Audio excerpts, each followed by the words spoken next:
چکوال میں کوئی دوست ہیں جو بیمار، اللہ شفا عطا فرمائے۔ میری بہن فوت ہو گئی ہیں، اولاد بھی نہیں ہے۔ اس کا مال جو ہے جتنا حصہ خامند کا ہے وہ خامند کو دو، باقی جو ہے خیرات کرو۔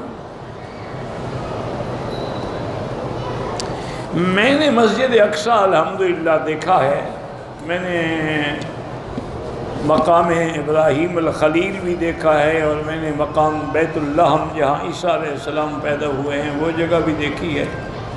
لیکن یہ سب باتیں اس وقت ہیں جب ہم بالکل چھوٹے تھے اور والد صاحب کے ساتھ گئے۔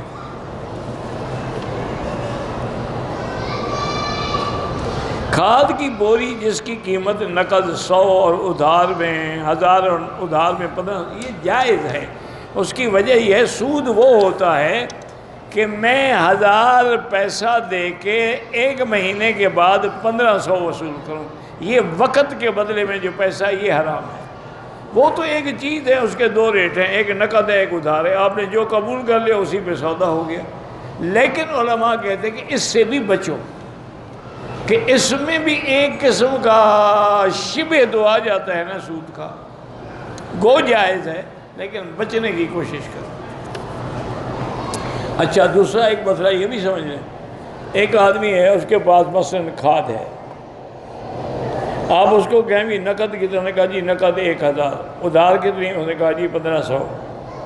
آپ کہیں ٹھیک ہے جی یہ پیسے 1000 دیں، وہ کہے نہیں میں نقد تو بیچتا ہی نہیں، میں تو صرف ادھار بیچتا ہوں، تو پھر حرام ہے، پھر ناجائز۔ کوئی نقد لینا چاہے تو دے دے، ادھار لینا چاہے تو دے دے۔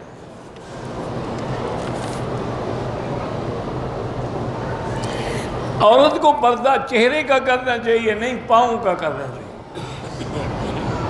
چہرے کی کیا ضرورت ہے پردے کی، وہ تو اوپن ایئر تھیٹر ہوتا کہ ہر کوئی دیکھے فائدہ اٹھائے۔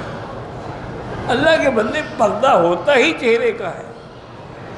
پردہ اس لیے ہے کہ آدمی فتنے سے بچے، اور فتنہ آنکھوں میں ہے، چہرے میں ہے۔ اور اللہ نے حکم دیا کہ یدنین علیہن من جلابیبہن، اور پہلا پردہ یہ ہے کہ عورت گھر سے بھی نہ نکلے، وقرن فی بیوتکن۔ دوسرا پردہ یہ ہے کہ اگر کوئی باہر سے کھڑے ہو کے پکار اذا سألتموہن فاسألوہن من وراء حجاب، پردے کے پیچھے کھڑا ہو کے بات کرے۔ اور تیسرا پردہ یہ بھی ہے کہ اگر کوئی غیر مرد بات کرے تو اسے نرم لہجے میں بات نہ کرے، سختی سے جواب دے۔ اور چوتھا پردہ یہ بھی ہے کہ گھر میں خامند یا بھائی یا باپ نہیں ہے تو کسی کو آنے کی اجازت نہ دے۔ یہ سارے پردے کے احکام ہیں۔ ابھی تک 1400 سال گزر گئے ہیں، ابھی حد تک آپ کو یہ پتہ نہیں لگا کہ پردہ چہرے کا ہوتا ہے یا پاؤں کا ہوتا ہے۔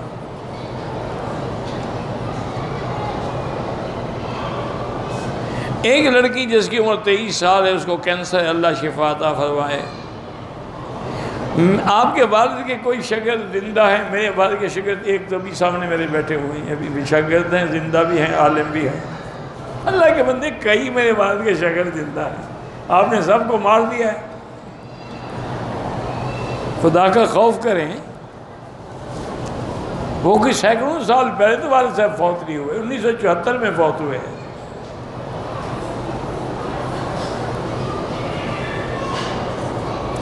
ایک بریلوی مولوی کہہ رہا تھا کہ شیخ الاسلام ابن تیمیہ کو برا تھا، وہ تو کہے گا کیونکہ ابن تیمیہ نے تو کفر و بدعت کی کمر توڑ ڈالی ہے، تو ان کو تو غصہ لگے گا۔ اس کا یہ کہنا دلیل ہے کہ ابن تیمیہ حق پہ تھا۔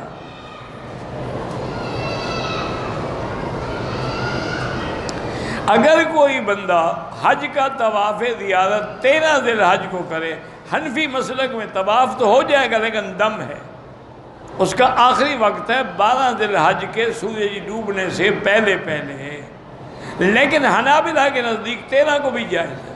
اچھا، بعض علماء تو فتویٰ دیتے ہیں کہ پورا مہینہ ذی الحج جائز ہے۔ بہرحال میں تو چونکہ مفتی بھی نہیں ہوں، عالم بھی نہیں ہوں، مولوی بھی نہیں ہوں، میری درخواست ضرور ہے علماء سے، مفتیان کرام سے، کہ ان مسائل پہ بیٹھ کے ذرا غور کریں۔ ہمارے ہندوستان میں تھے، اللہ ان کی قبر پہ رحمت فرمائے، ان نے المجمع فقہی الاسلامی بنایا تھا، مجاہد الاسلام نے، فوت ہو گئے تو کام رہ گیا۔ اس کے بعد بھی اجلاس سنا ہے میں نے کہ ہو رہے ہیں، اللہ عالم، مجھے بار ان پہلے ان کی رپورٹ آ جاتی تھی نا جی۔ تو اب چاہیے یہ کہ علماء جو ہیں، بڑے بڑے علماء جو ہمارے ہاں بڑے بڑے چوٹی کے مدارس ہیں اور مفتی ہیں اور علماء ہیں، وہ بیٹھ کے ان مسائل پہ غور کریں۔ اگر امت کو رعایت مل سکتی ہے تو دینی چاہیے۔ لوگ اب 12 حج تک طواف زیارت کرتے کرتے مر جاتے ہیں، اتنا رش ہو جاتا ہے۔ اب دیکھیں نا جی کہ ایام حج میں ترتیب جو ہے وہ حنفی مسلک میں واجب ہے کہ پہلے کنکری مارے، اس کے بعد قربانی کرے، اس کے بعد سر مڈائے۔ یہ 3 چیزیں جو ہیں ترتیب میں ہیں، یعنی پہلے کنکری، پھر قربانی، پھر سر مڈانا۔ اگر اس کو آگے پیچھے کر دے تو دم پڑ جائے گی۔ اب حنفی مسلک میں دم ہے، حنابلہ اور شوافی کے نزدیک کوئی دم نہیں ہے۔ وہ کہتے ہیں اگر آگے پیچھے ہو جائے تو کوئی حرج نہیں۔ حضور پاک سے ایک صحابی نے پوچھا تھا کہ حضور میں نے قربانی کر دی ہے، ابھی کنکری نہیں ماری، اور میں ارم فلا حرج، جاؤ مارو، کوئی گناہ نہیں۔ وہ اس حدیث کو لیتے ہیں۔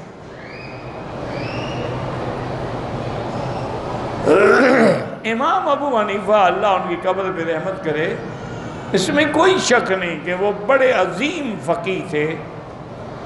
ان کا استدلال یہ ہے کہ حضور کے ساتھ صحابہ کا پہلا حج تھا، ان سے غلطیاں ہونی تھیں، اس لیے حضور نے اس کو رعایت دی ہے کہ تم پر گناہ کوئی نہیں، یہ نہیں کہ دم بھی نہیں دو گے۔ اور دوسری ان کی دلیل یہ ہے کہ حضور پاک نے خود جو عمل فرمایا ہے وہ کیسے کیا ہے۔ آپ نے پہلے کنکری ماری، پھر قربانی کی، پھر سر مڈایا، تو آپ نے خود ترتیب پہ عمل کیا ہے۔ وہ کہتے ہیں ادھر تو کہتے ہو کہ نماز ایسے پڑھو جیسے حضور نے پڑھی ہے، تو حج بھی تو ایسے کرو نا جیسے حضور نے کیا ہے۔ لیکن بہرحال ہے بڑا مشکل اس دن ترتیب پر عمل کرنا، بڑا امتحان ہے۔ اچھا، صاحبین کا ایک فتویٰ ہے کہ اگر ترتیب میں غلطی ہو جائے تو کوئی دم نہیں، تو بھئی علماء کٹھے بیٹھ کے صاحبین کے قول پہ فتویٰ دے دو، لوگ بچ جائیں بیچارے۔ اچھا، اس کا نتیجہ پتہ ہے کیا نکلا؟ نتیجہ یہ نکلا ہے کہ جو رعایت والے ہیں نا، انہوں نے بھی حد کر دی ہے۔ وہ پاکستان میں بکری کے پیسے دے کے آتے ہیں، سبحان اللہ، یہ تو کسی شریعت میں نہیں ہے کہ جب حج کے پیسے دو ٹوکن اسی وقت لے لو کہ باری قربانی ہو گئی جی۔ بھئی حضور نے رعایت دی تھی تو مینا میں بعد میں مسئلہ پوچھنے والوں کو رعایت دی تھی، پہلے نہیں کہا تھا کہ ذبح کر کے چلے جاؤ۔ اس لیے بہرحال ان مسائل میں تو یہ باتیں نہیں کہہ سکتا۔ مجھے کافی کہتے ہیں احباب کے حج کے مسائل پہ بات لکھوں، میں نے کہا یار میرے سر پہ اتنے بال نہیں ہیں کہ میں برداشت کر سکوں، کسی بڑے علماء اور مفتیوں سے باتیں کراؤ، ہم طالب العلم لوگ ہیں، بس جو ہو سکتا ہے بیان کر دیتے ہیں۔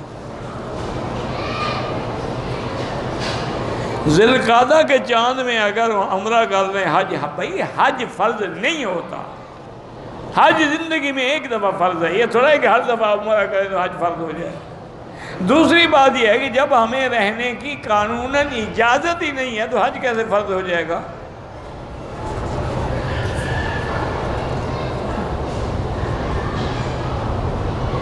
کہتے جی کہ جن علماء نے یا محدثین نے سیاہ ستہ کی کتابیں لکھی ہیں، یعنی بخاری ہے، مسلم ہے، سنن اربع ہے، وہ سب عربی تھے یا عجمی تھے؟ تمہیں کیا تکلیف ہے کوئی بھی ہو، انہوں نے کام تو اچھا کیا ہے۔ تم حدیث پڑھو، تمہیں اس سے کیا بات ہے کہ کیسے لکھی ہے؟ وہ سارے عجمی تھے۔ امام بخاری بخارا سے تھا، کوئی اصبہان سے تھا، امام ترمذ سے تھے، کوئی سجستان سے تھا، کوئی نیساپور سے تھا، سارے عجمی تھے۔ تو اس میں سے کیا فرق پڑتا ہے؟ عربوں کو ضرورت ہی تھی، ان کو اللہ نے حافظے اتنے دیے تھے۔ ایک بہن ہے، اس کی شادی کے لیے 3 دفعہ سورۃ الرحمن پڑھ کے دعا کیا کرو۔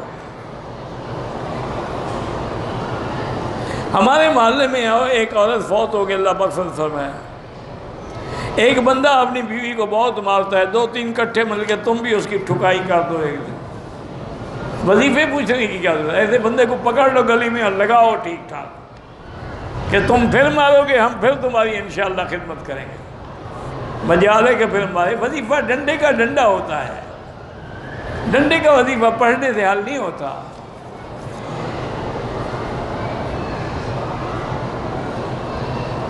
جنوں میں جو عالم ہیں وہ جنت میں جائیں، بالکل جائیں گے، کیوں نہیں جائیں گے؟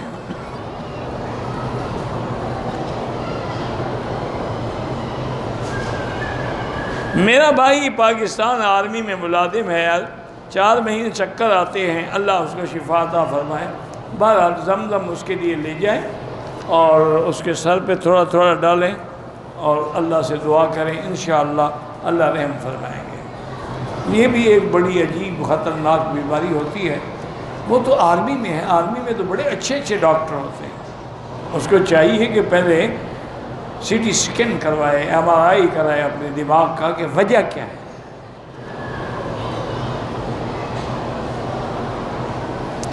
طواف کے 2 رکعت واجب جو ہیں فجر کے بعد نہ پڑھیں، سورج نکلنے کے بعد پڑھیں، عصر کے بعد نہ پڑھیں، مغرب کے بعد پڑھیں۔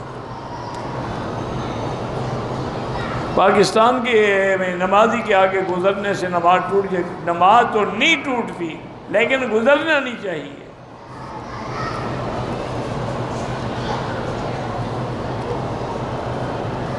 طواف کے دوران جب اذان آئے، اذان کا جوابی ذکر ہے، جواب بھی دیتے رہیں، ذکر بھی کرتے رہیں۔ حجر اسود کے بوسہ دینے سے اللہ گناہ معاف فرما دیتے ہیں اور قیامت میں شفاعت کرے گا۔ مسجد عائشہ کا پس منظر یہ ہے کہ حضور نے حکم فرمایا تھا۔ اب اگر تمہیں بی بی عائشہ کے نام سے چڑھ ہے تو میں کیا کروں؟ حضور نے حکم فرمایا، بی بی عائشہ نے عمرہ کیا، کیا پس منظر؟ حضور کے حکم کے بعد بھی کوئی پس منظر ہے؟ پھر یہ کہنا جی مرد نے نہیں کیا، عبداللہ بن زبیر نے کیا، عبداللہ بن عمر نے کیا ہے۔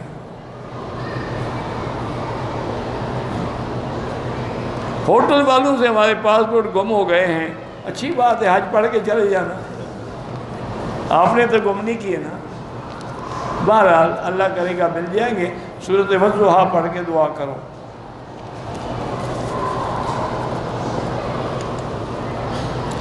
عمرے کے طواف کے بعد 2 رکعت کے وضو ٹوٹ گیا تو وضو دوبارہ کر کے نماز پڑھیں، کوئی مسئلہ ہے پوچھنے کا؟ وضو ٹوٹ گیا نماز چھوڑ دو۔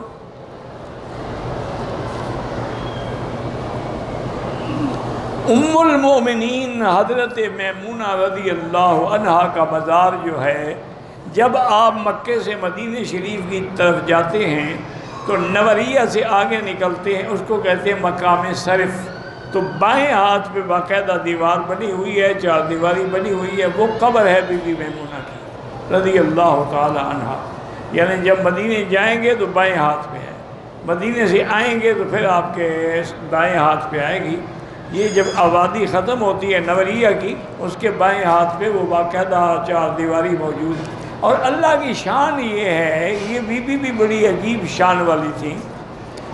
بی بی فرماتی ہیں کہ ولدت بصرف، میں صرف میں پیدا ہوئی، میرا نکاح وادی صرف میں ہوا، حج کے بعد میں رخصتی ہو کر حضور کے گھر میں بھی وادی صرف میں تشریف لے گئی، پھر موت بھی اسی وادی میں ہے۔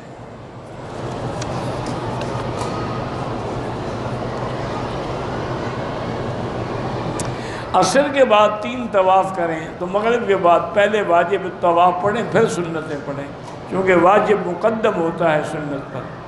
مغرب کے بعد جو ہے وہ سنت مؤکدہ ہے، اور طواف کی 2 رکعت واجب ہیں۔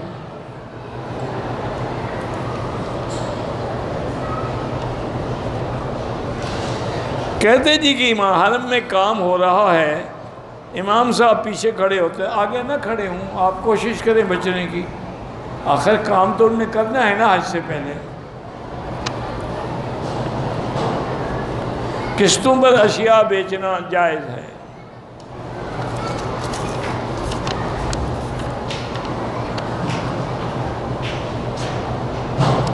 فرض نماز کے سجدوں میں اگر ہم امام کے پیچھے نماز پڑھ رہے ہیں دعا نہیں مانگ سکتے، تسبیحات زیادہ کہیں، سبحان ربی الاعلیٰ 3 دفعہ کے بجائے 7 دفعہ کہہ دیں، 11 دفعہ کہہ دیں، 21 دفعہ کہہ دیں، دعا نہیں مانگ سکتے۔ اللہ کے بندے یہ تسبیح خود دعا ہے۔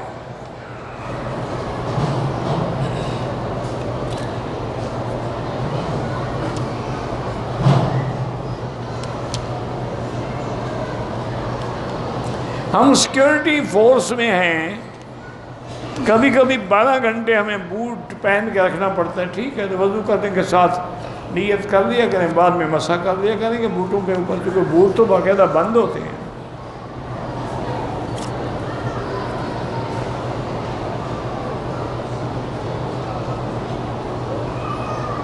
اگر ایک عورت نے عمرہ کر لیا ہے مدینہ پاک سے، لیکن آج صبح اس کو ایام حیض شروع ہو گئے، تو کوئی بات نہیں، ایام حیض میں حرم کے باہر میدان میں بیٹھی رہے، اللہ کا ذکر کرے، کعبے کو دیکھے، سبحان اللہ، الحمدللہ، لا الہ الا اللہ، درود شریف، کلمہ شریف پڑھتی رہے۔ والدین اگر ان کے لیے آپ عمرہ بھی کر سکتے ہیں، طواف بھی کر سکتے ہیں، باقی جو فوت ہو گئے ہیں ان کے لیے بھی کر سکتے ہیں۔ نیت یہی کریں گے، یا اللہ اس کا ثواب فلاں کو عطا فرما۔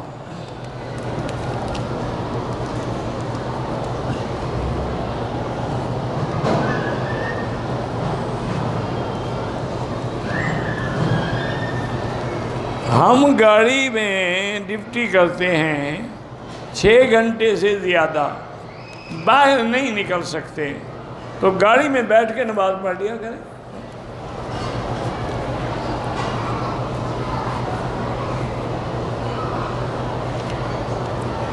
بہرحال جو لوگ کسی عالم کے بارے میں بری باتیں کرتے ہیں، اللہ ان کو ہدایت دے۔ علماء حق کو برا کہنا جو ہے یہ آدمی کی عاقبت کو خراب کرنے کے لیے ہوتا ہے۔ حضرت خواجہ غلام فرید رحمۃ اللہ علیہ چاچڑا والے جو بہت بڑے پیر گزرے ہیں، وہ کوٹ مٹھن اب چاچڑا، تو ان سے کسی بندے نے پوچھا کہ حضرت علماء دیوبند ہیں یا یہ مکہ مدینے کے لوگ جو وہابی ہیں، ان کے بارے میں ہمیں کیا عقیدہ رکھنا چاہیے؟ فرمایا ان کے بارے میں اچھا عقیدہ رکھو، حسن ظن رکھو، اگر ان کے بارے میں برا عقیدہ رکھو گے تو خاتمہ خراب ہو جائے۔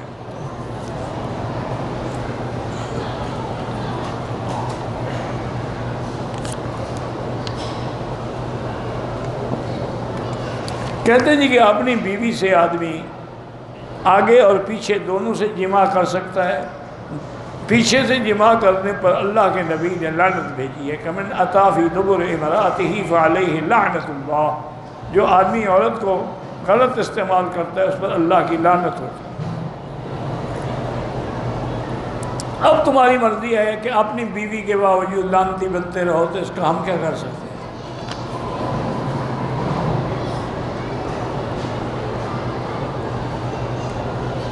اگر ایک دفعہ عمرہ کرنے سے 5 عمرے 5 کرو یا 100 کرو، ہر دفعہ اس طرح پھروانا پڑے گا، بال ہوں یا نہ ہوں۔ جب تک اس طرح نہیں پھروائیں گے آپ احرام سے باہر نہیں نکل سکتے۔